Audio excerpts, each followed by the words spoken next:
বন্ধুরা, তোমাদের মনে এমন প্রশ্ন আসতেই পারে, সত্যি কি বাস্তব জীবনে মোটু এবং পাতলুর কোনো অস্তিত্ব ছিল?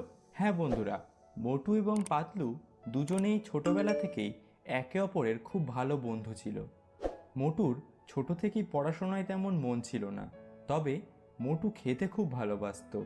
কিন্তু পাতলু ছিল সম্পূর্ণ উল্টো। সে ছিল মেধাবী এবং বুদ্ধিমান ছাত্র। এত পড়াশোনার কারণেই বাস্তবে তাকে চশমা পরতে হয়, যেমনটা আমরা কার্টুনেও দেখতে পাই।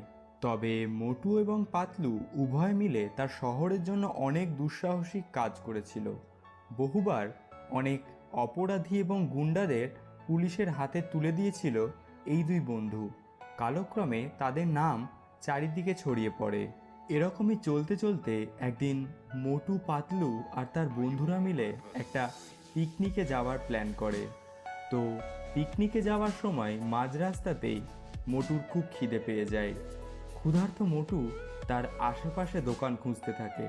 অবশেষে সে একটি সিঙাড়ার দোকান দেখতে পায়। মূলত এই দোকানের মালিককেই মোটু একবার অপরাধের জন্য পুলিশের কাছে ধরিয়ে দেয়।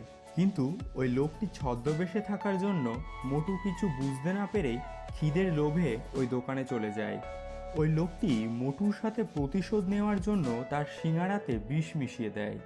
মোটু নিজের অজান্তেই সিঙাড়াগুলো খিদের লোভে খেয়েও নেয়। অবশেষে মৃত্যু হয় মোটুর। তো এই ছিল মোটুর কষ্টদায়ক মৃত্যুর কাহিনী। ভালো লাগলে লাইক, কমেন্ট এবং শেয়ার করতে পারো, আর সাথে চ্যানেলটি সাবস্ক্রাইব করতে ভুলো না। Thanks for watching. Good bye.